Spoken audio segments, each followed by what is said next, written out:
बिस्मिल्लाहिर्रहमानिर्रहीम। अस्सलामु अलैकुम वरहमतुल्लाह। हज़रत ईसा अलैहिस्सलाम को अल्लाह करीम ने जब चौथे आसमान पे बुला लिया तो दकियानूस नाम का एक बादशाह था बनी इसराइल के अंदर। वो बड़ा जालिम था, उसने गुमराही फैला दी और जो लोग माअज़ल्लाह कुफर और शिर्क नहीं करते थे उन्हें कत्ल करवा देता था। तो उस वक़्त 7-8 नौजवान अपना ईमान बचा के भागे। सारी दुनिया मालो ज़र बचा के भागती है और वो लोग अपना ईमान बचा के भागे कि कहीं ये हमें कुफर की तरफ ना लौटा दे। वो एक गार के अंदर चले गए तो एक कुत्ता भी उनके साथ हो गया। उन्होंने कुत्ते को बड़ा भगाया, उसे पत्थर भी मारे कि ये अगर भौंकेगा तो आवाज निकालेगा तो हम पकड़े जाएंगे, हमने तो छुपना है। पर उस कुत्ते को भी वलियों से प्यार हो गया। उसने कहा भगाओ जितना मर्जी, मुझे मेरी फितरत है कि मैं भौंकता जरूर हूँ मगर अल्लाह के हुक्म से जब अल्लाह के वली हों तो फिर मैं अदब भी करता हूँ। ये कुरान का वाकया है, ये ऐन वाकया है कि ये बहुत सारी चीजों पर वैसे ही नस है और बहुत सारी जुबानें वैसे ही गुंग हो जाती हैं। तो वो 6-7 लोग थे, चले गए गार के अंदर, जाके उन्होंने पनाह ली। बादशाह को भी पता चल गया कि गार के अंदर हैं। अच्छा, अल्लाह की कुदरत देखें, जैसे ही दाखिल हुए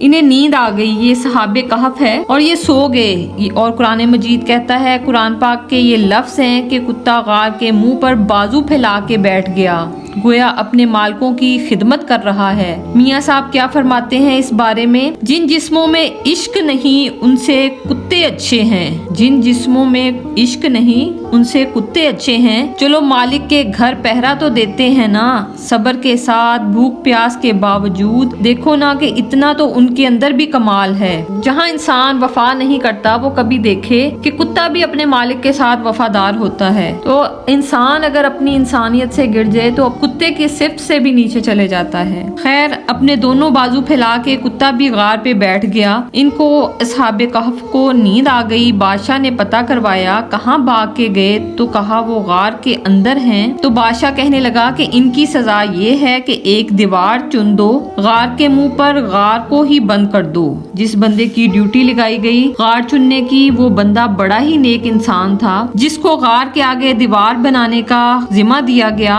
और एक तख्ती पे इन सब के नाम लिखे और वो तख्ती एक संदूक में रख के वहाँ बंद कर दी। और उसी तरह की एक और तख्ती उसके नीचे लिखा कि एक तख्ती इनके नामों की जो के माले खजाना में बंद कर रहा हूँ। अल्लाह तबारक ताला की कुदरत के बाद मुफस्सरीन ने लिखा है वो 100 साल तक सोए रहे और बाद ने लिखा है कि 300 साल तक सोए रहे। सुभान अल्लाह, ये भी अल्लाह करीम की शान है, वो मालिक जो चाहे सो करे। 300 साल के बाद इस तरह हुआ कि हुकूमतें बदल गईं। बैदरूस नाम का एक बादशाह आ गया। वो बड़ा नेक दिल था, उसने हर तरफ हजरत ईसा अलैहिस्सलाम की शरीयत का फिर से नारा बुलंद किया। अब लोग ऐसे थे कि जो मुनकिर हो गए थे, मरने के बाद दोबारा कैसे उठेंगे। बादशाह एक दिन हुजरे में गया और जाके दुआ मांगी, या अल्लाह कोई ऐसी बात दिखा जिससे लोगों का ईमान पक्का हो जाए। इस तरह के भी बादशाह हुआ करते हैं कि जो अपनी राया के लिए दुआ मांगते हैं, उनकी बेहतरी के लिए। तो अल्लाह करीम ने कहा मैंने तो पहले ही एक राज छुपा के रखा हुआ है, खोल देते हैं।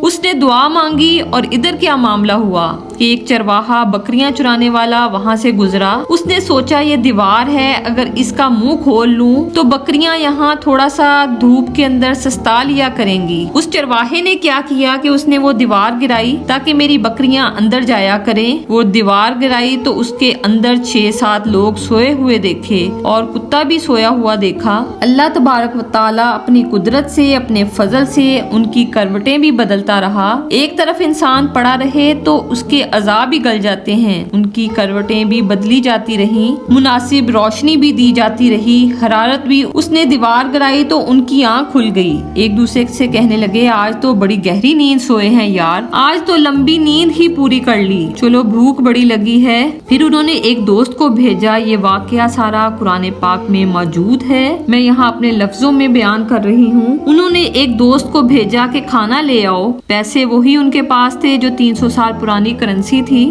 پھر جب وہ نان بھائی کی دکان پہ سامان لینے گیا، اس کو پیسے دیے تو نان بھائی نے ہاتھ پکڑ لیا اور کہنے لگا، او میاں تو کدھر سے آیا ہے، یہ کون سے پیسے ہیں؟ اس نے کہا، پیسے کاہے کے؟ میں بھی سوچ رہا ہوں کہ حالات بدلے سے ہیں، سارے حضرت عیسیٰ علیہ السلام کا کلمہ پڑھ رہے ہیں، ماحول اور ہے۔ اس نے کہا، تیرے ہاتھ کوئی خزانہ لگ گیا ہے، یہ تو ہم سنتے تھے کہ یہاں کوئی دقیانوسی نام کا کوئی بادشاہ رہتا تھا، یہ بتا خزانہ کہاں سے لیا ہے؟ شور ہوا تو حاکم شہر تک خبر جا پہنچی۔ جب بادشاہ تک خبر پہنچی تو اس بندے نے بتایا کہ بھئی ہم تو دقیانوس کے ڈر سے بھاگے ہیں، یا آج سویرے اتنا زیادہ ہمیں پتہ نہیں، یا کل سویرے، بس اتنا سا ہمیں یاد ہے کہ ہم گئے تھے، بہرحال لوگ جمع ہو گئے، اکٹھے ہو گئے، غار تک پہنچے۔ جو غار کے اندر تھے وہ پتہ ہے کیا کہتے ہیں، لگتا ہے ہمارا دوست پکڑا گیا ہے، اب تو بندے جمع ہو گئے ہیں۔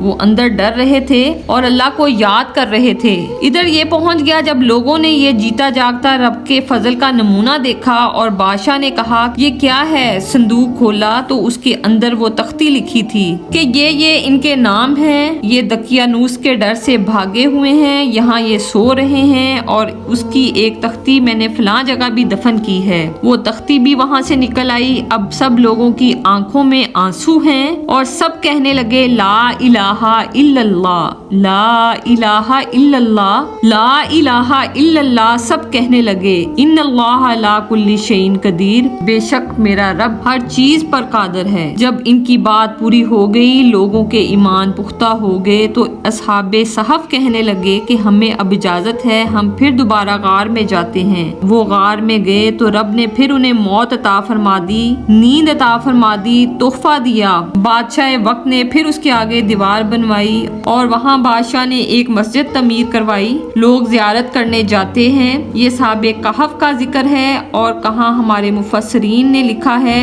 وہ جو کتا تھا وہ بھی ساتھ ہی تھا۔ اللہ قیامت والے دن اسے یا تو انسانی شکل عطا فرمائیں گے، یا جیسے رب کا فضل ہوگا رب کریم اسے بھی جنت عطا فرمائیں گے۔ نہ تو اس کتے نے دین کی تبلیغ کی، نہ ہی اس نے نمازیں پڑھی، نہ ہی روزے رکھے، نہ ہی حج کیا، تو بتاؤ تو صحیح اس نے کیا کیا؟ تو پھر ہم کیوں نہ کہیں کہ مالک کل کے اختیار میں سب کچھ ہے، اللہ کریم جو چاہیں، جس کے لیے چاہیں، سب کرنے پر قادر ہیں۔ اللہ کریم ایک سیکنڈ میں، ایک منٹ میں انسان کی تقدیر بدلنے پہ قادر ہیں۔ اسے اچھا گمان کریں، اچھی امید رکھیں، قرآن پاک پڑھیں، اس کا ترجمہ پڑھیں اور اس کے مطابق اپنی زندگیوں کو گزاریں، اس کے مطابق رہنمائی حاصل کریں۔ یہ قصے، یہ باتیں، یہ قرآن کا ایک ایک حرف ہمارے لیے مشعل راہ ہے۔ اپنا عقیدہ مضبوط رکھیں۔ اللہ کے نیک بندوں کے پاس اگر کوئی کتا بھی چلے جائے، کسی ولی کے پاس بھی چلے جائے، تو اللہ کریم چاہیں تو اس کو بھی جنت عطا کر دیتے ہیں۔ تو جیتا جاگتا مومن جائے تو اللہ کیوں فضل نہیں فرمائے گا؟ نیک بندوں کی صحبت اختیار کریں اور بری بیٹھک سے بچیں۔ اللہ کریم ہمیں عمل کی توفیق عنایت فرمائے، آمین۔ جزاک اللہ الخیر۔